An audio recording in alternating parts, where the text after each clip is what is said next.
Snark Squad, babes. It's Monday evening, and babes, the family chaos. On deck, the tequila pineapples, back on deck.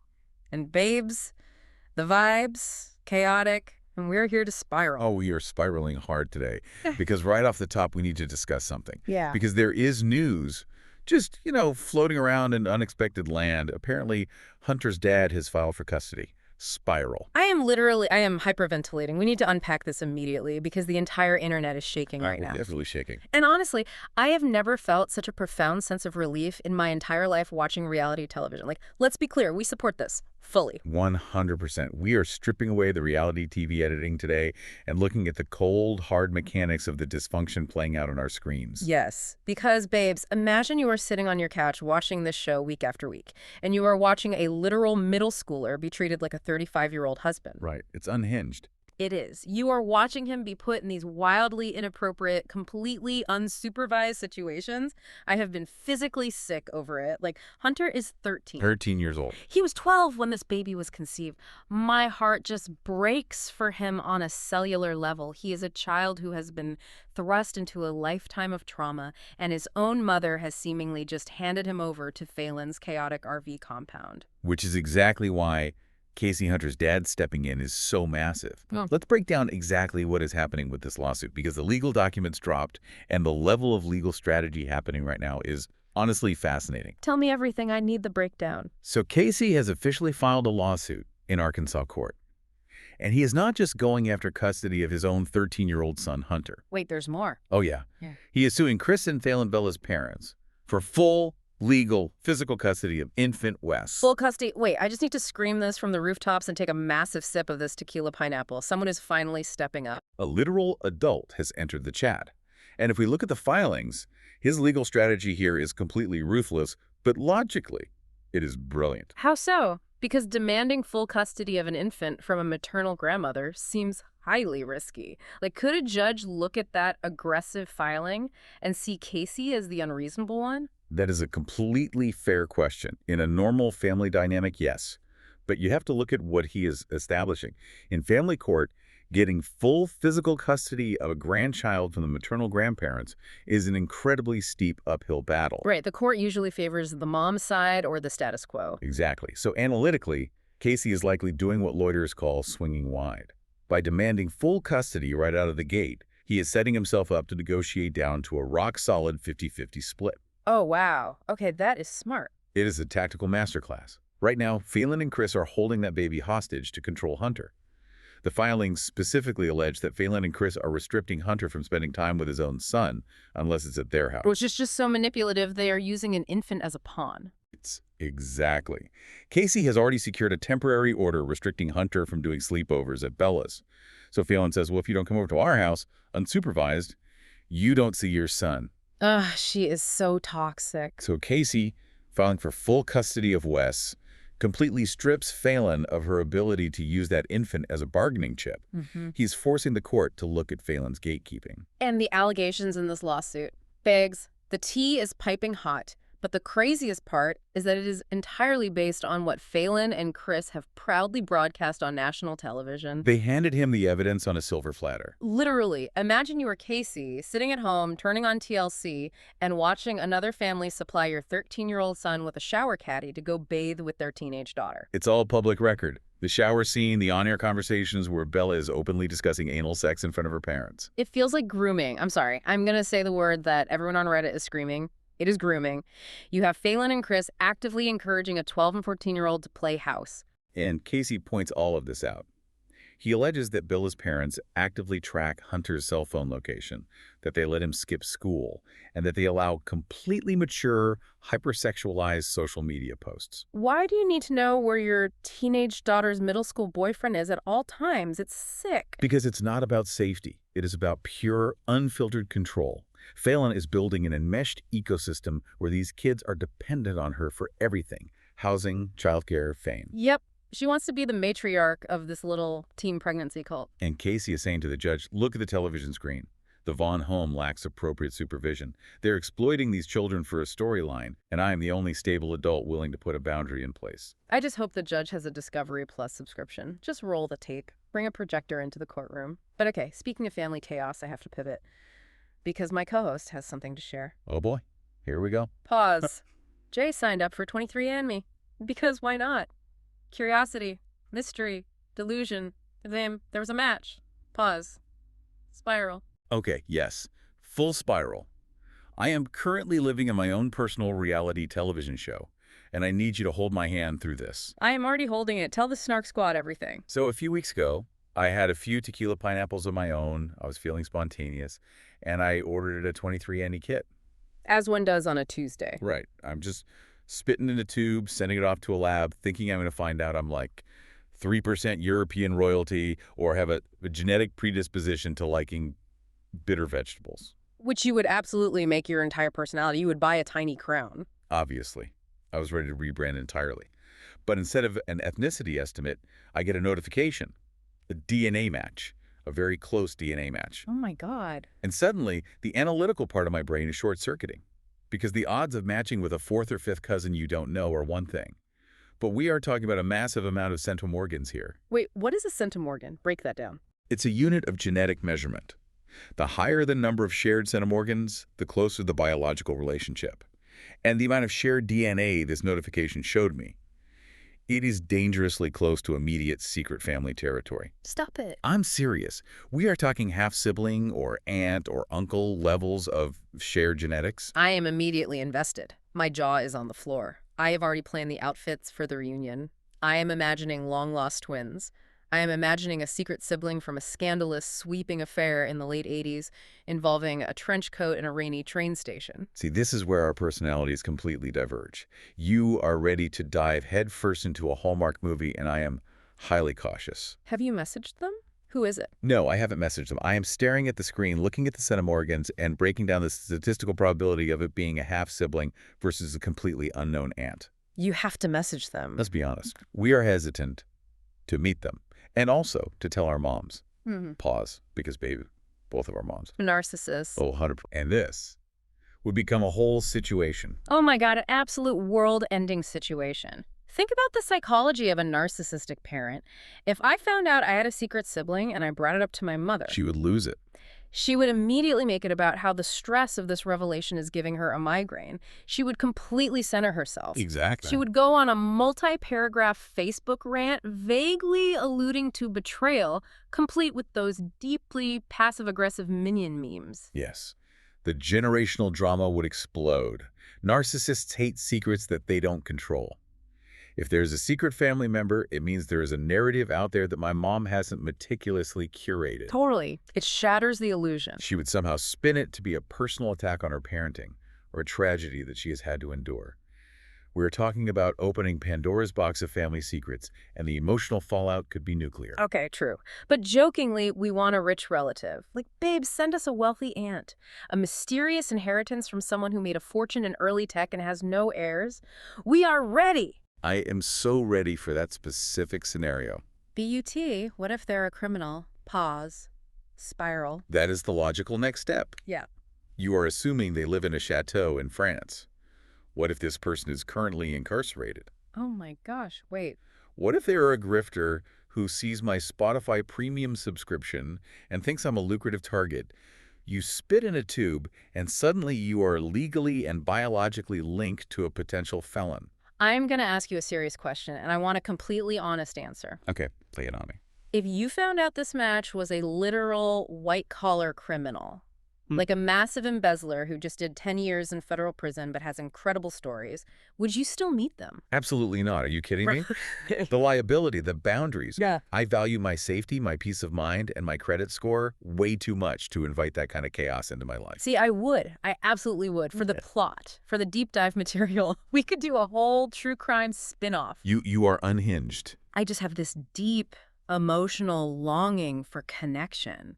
What if they just made a mistake? What if they are just lonely and looking for family? A 10-year embezzlement sentence is not a mistake. It's a career choice. Okay, fine. But serious question for you, the listener. Would you actually want to meet long-lost family? I think my curiosity would battle my desire for peace.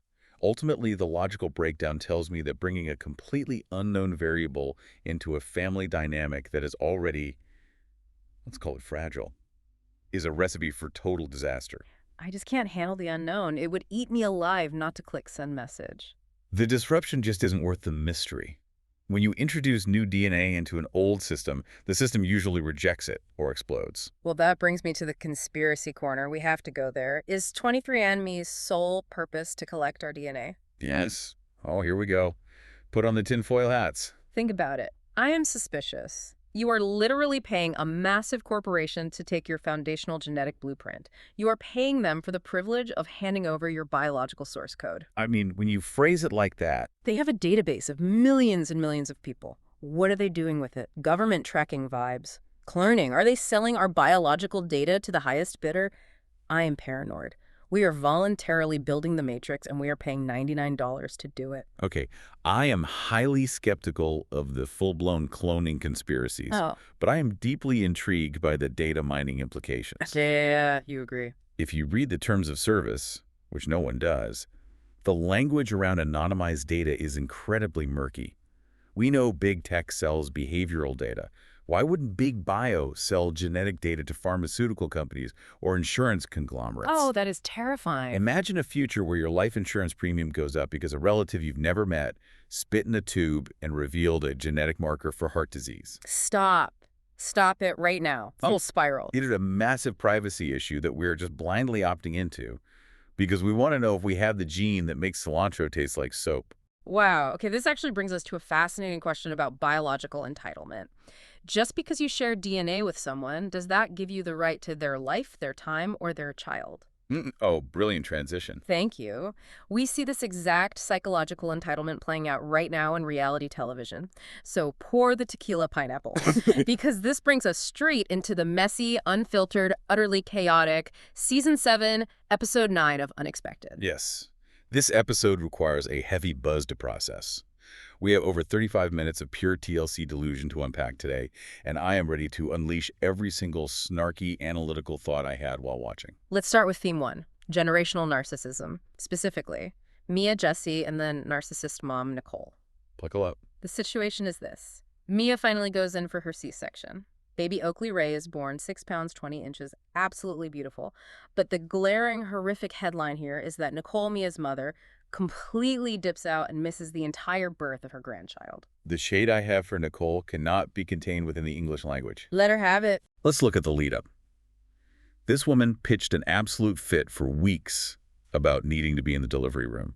She practically moved herself into Keith's house, Mia's dad, who we love, creating massive, suffocating anxiety for a pregnant 16-year-old. So much anxiety. Mia was miserable. And then, when it's actually time for the major abdominal surgery, she vanishes. And her excuse, I need you to brace yourself. Oh, I know. I was screaming at my TV. She claims she went to the parking lot to smoke for 9 hours so she wouldn't wake me up. 9 hours. Who smokes for 9 hours in a hospital parking lot? The Reddit threads were absolutely ripping her apart, and rightfully so. Everyone knows what she was doing. Right. Smoking is doing a lot of heavy lifting for whatever illicit activity was actually happening in that Honda Civic. She literally said on camera, when I got done, I came back. Got done doing what, Nicole? Imagine you are 16 years old. You are terrified. You are about to be sliced open on an operating table. And your mother leaves you alone because she couldn't keep her own addictions or selfish priorities in check. It makes me physically sick. It's awful. Let's break down the psychology of Nicole's behavior when she finally does slink back into the hospital room hours after the baby is born. Please, because I need to understand this sickness. This is a classic textbook clinical example of DARVO. For those who aren't familiar, DARVO stands for Deny, Attack, Reverse Victim, and Offender. It is the primary weapon of the narcissist. Oh, wow. Okay. First, Keith Mia's dad rightfully calls her out. He asks where she was, and what does Nicole do? She skips the denial and goes straight to the attack. She says, well, last thing I thought is that she wanted me there. She doesn't want me around any other time. Yes. She completely reverses the situation. She makes herself the victim of Mia's perfectly reasonable boundaries. Precisely. She takes a 16-year-old's major surgery and centers it entirely around her own bruised ego. The underlying mechanism here is that Nicole cannot handle not being the center of attention. It's disgusting. If the attention is on Mia and the new baby, Nicole has to create a crisis, her absence, so that everyone is suddenly focused on her. The sheer delusion is staggering. It is pure heartbreak watching Mia just lie there in that hospital bed, freshly cut open, holding her newborn, and her mother is actively gaslighting her. And Mia, bless her heart, shows incredible maturity. She really does. When Nicole is baiting her, trying to pick a fight to justify her absence, Mia just deadpans, I don't know, and literally turns her head away. She walked away mentally. She gray-rocked her own mother. Gray-rocking is exactly what that was. I was screaming at the TV, "Protect your peace, Mia. Go no contact." She is acting more like an adult at 16 than her mother is at 40, whatever. It's a survival mechanism. She has learned through years of trauma that engaging with Nicole only fuels the fire. Showing emotion gives the narcissist supply. By acting like a dull gray rock, Mia starves Nicole of the drama she is seeking. So smart. But wait, we need to talk about the banter regarding Keith. Because a lot of people online were saying Keith should have just gone back into the operating room when Nicole went missing. Right, that was a huge debate. And yes, that is exactly what I thought. I have to push back on Keith here. He should have just put the blue scrubs on and marched back there. He is her dad. You don't let your kid go into a C-section alone just because her mom is throwing a phantom tantrum in the parking lot.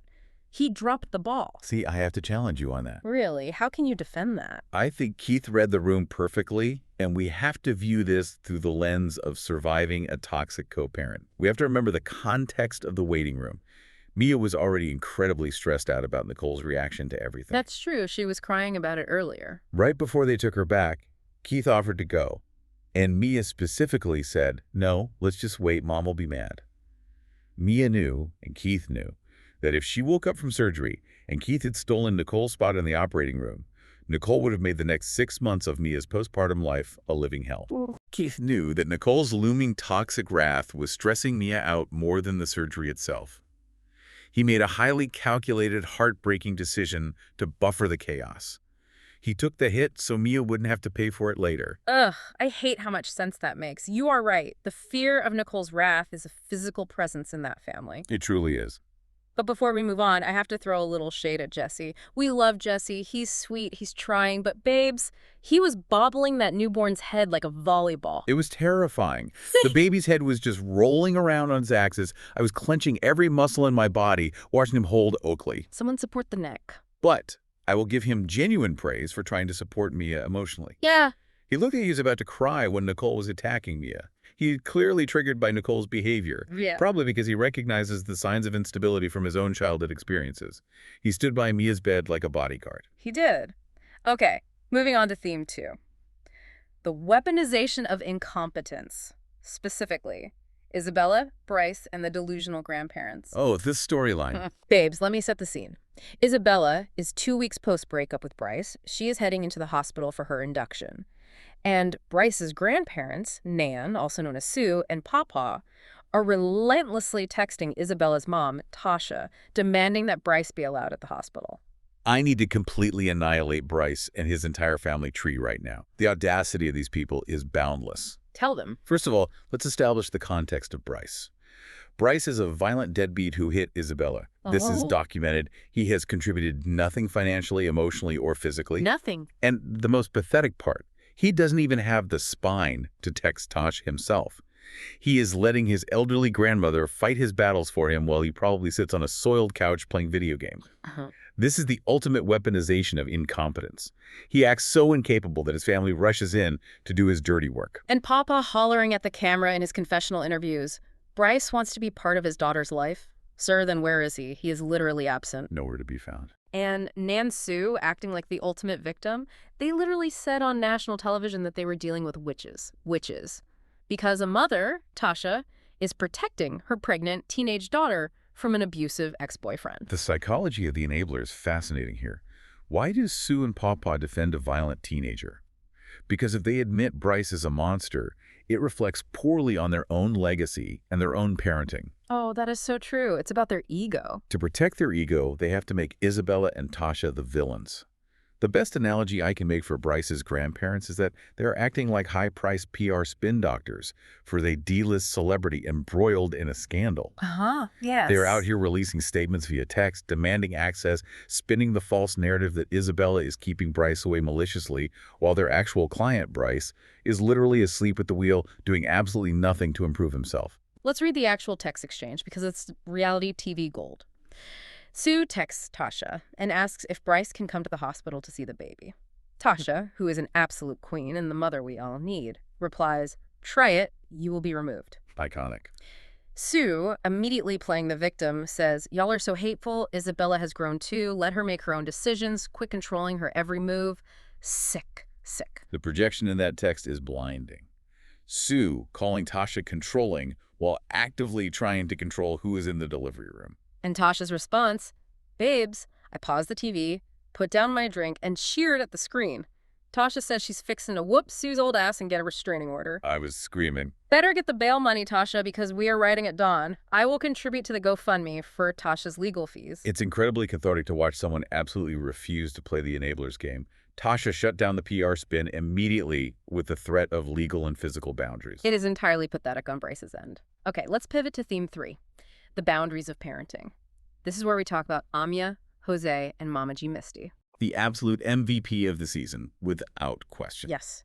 So Amya is struggling deeply with postpartum weight. She wants to go from 315 to 285 pounds.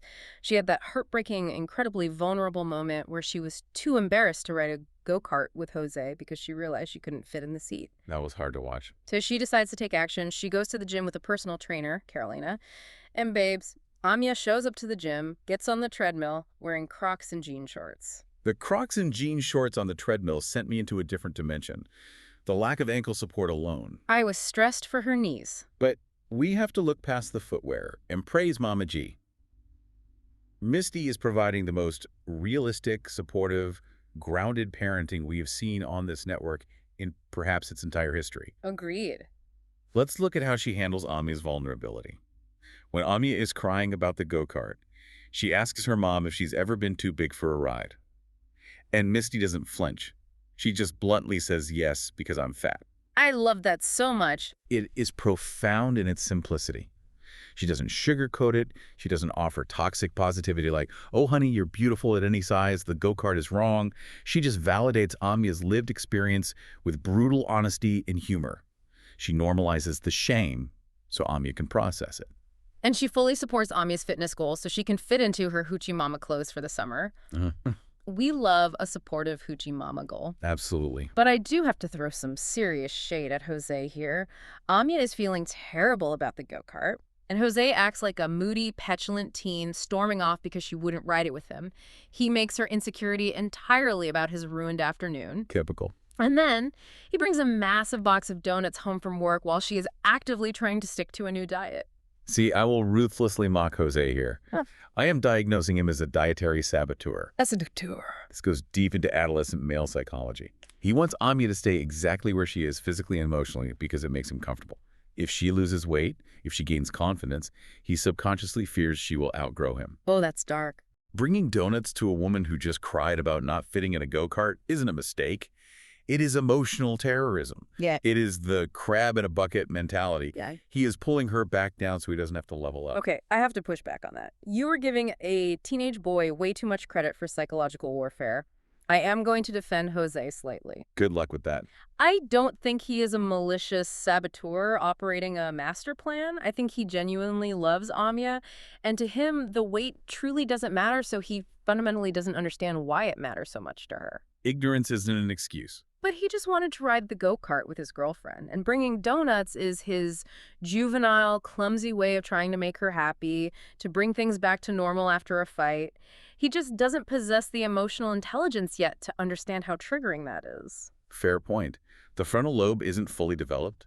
He is operating on instinct, not malice. But that is exactly why the reality of Mama G's parenting is so refreshing. She recognizes that Jose is a teenager who needs structural boundaries. Which brings us to the rent. Let's talk about the rent. Misty is making Jose pay 25% of his paycheck for rent to live in our house. This is the scaffolding approach to parenting. She isn't charging an arbitrary high number to punish him, but a realistic percentage to teach financial responsibility. Which he needs. And she flat out refuses to let him sleep in Amya's bed. He is on the couch. That is how you parent teen parents. You give them a village, you provide a roof, but you maintain strict boundaries so they don't treat your house like a frat party with no consequences.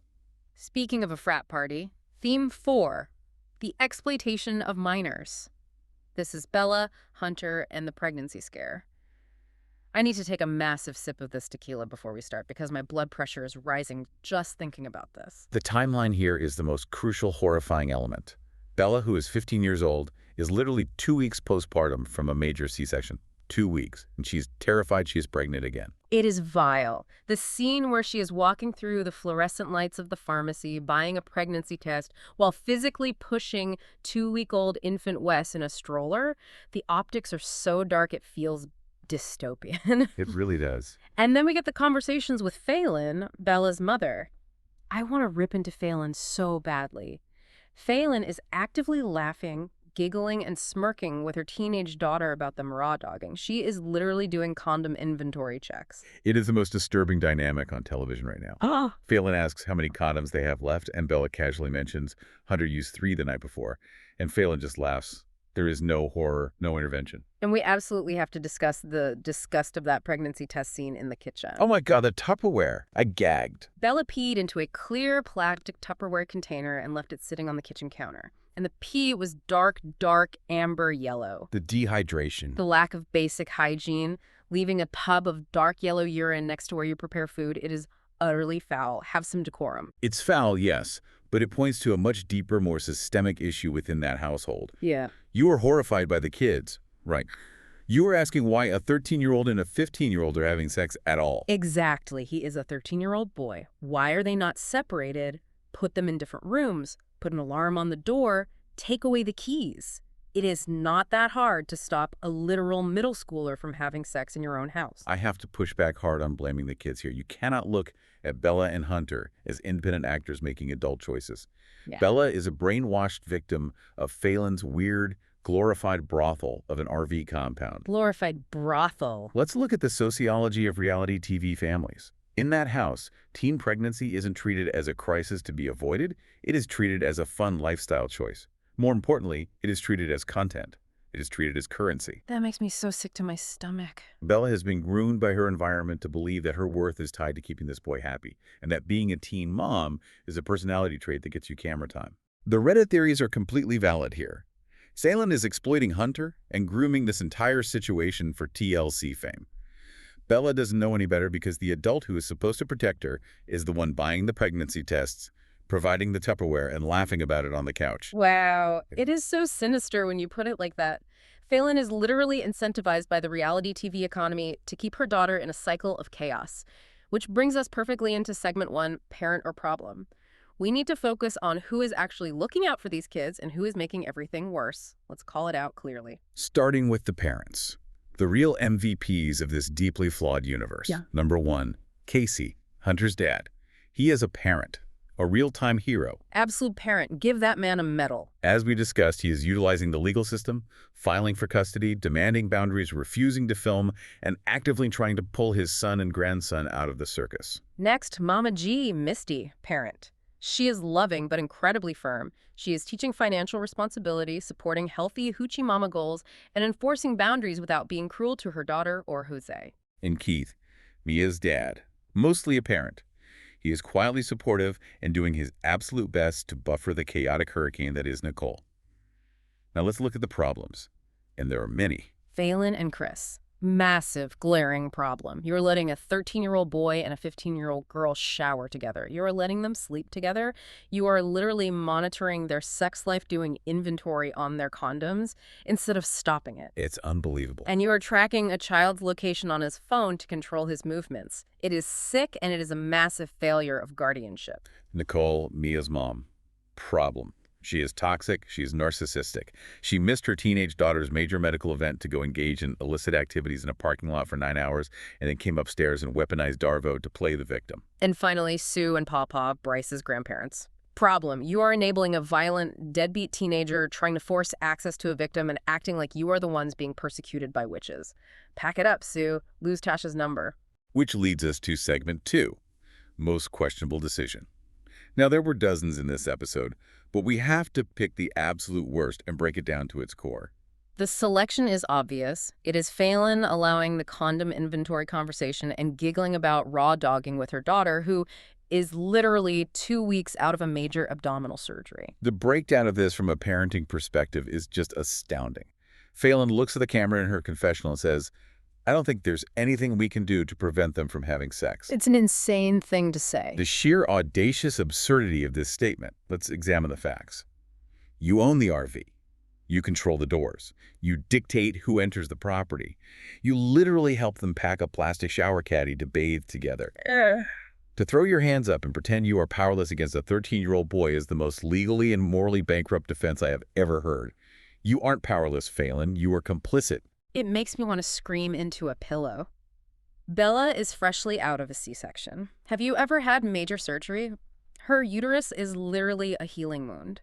She could die from a severe infection, or her body could completely give out from a back-to-back pregnancy. It's a medical emergency waiting to happen. Her life is in physical danger, and her mother is smiling about it on a couch because it makes for a quirky TV moment. It is the ultimate failure to protect your child. It is criminal negligence disguised as being a cool mom. Moving to segment 3. Who needs a reality check? Immediate intervention required. I am focusing entirely on Bella. She needs a massive reality check, and I say this with deep love and heartbreak. Bella needs to wake up and realize that Hunter is a literal middle schooler. He is a child. This whole playing house fantasy is going to ruin her future. She is trapped in a toxic generational cycle created by Phelan, and if she doesn't get a reality check fast, if she doesn't realize that she is being used for a storyline, she's going to have 3 kids by the time she is 18, with a boy who hasn't even hit his sophomore year of high school. She needs to break the cycle before it buries her. Analytically, my reality check goes to Nicole.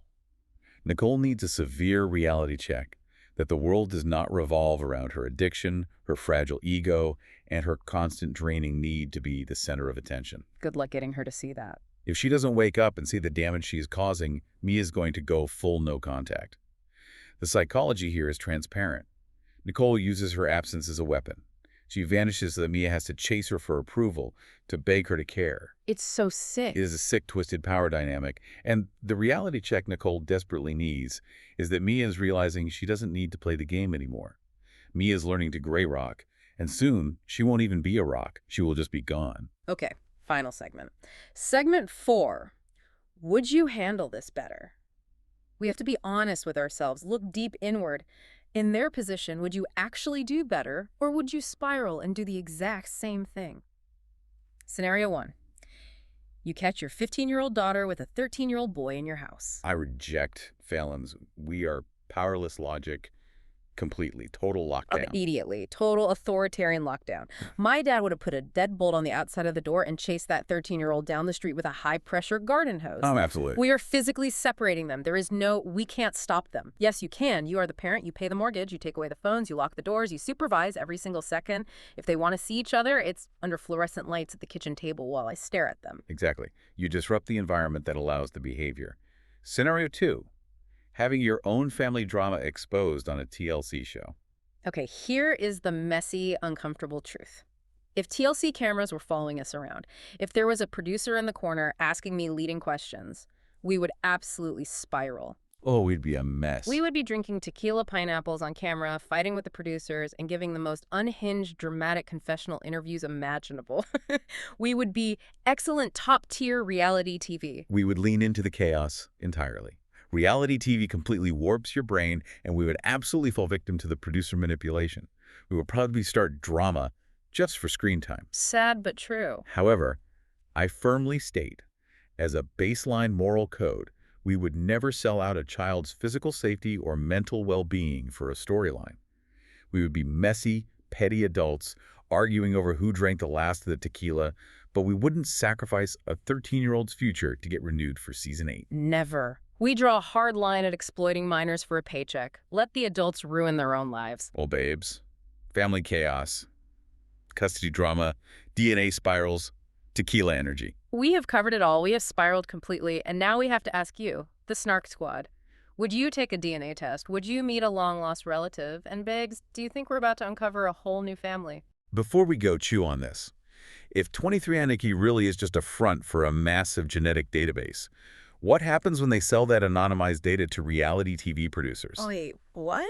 Imagine a network using your DNA to scientifically match the most chaotic, genetically drama-prone families for future seasons of Unexpected. Oh, is it breeding content at this point? Oh my God. Mind blown. That is the darkest, most plausible conspiracy yet. Do not forget to rate, review, subscribe, send us your messy submissions. Send this deep dive to your friend who would absolutely take a DNA test just for the drama. Thank you to the Snark Squad. Stay buzzed, stay suspicious, and we'll see you on the Snark side.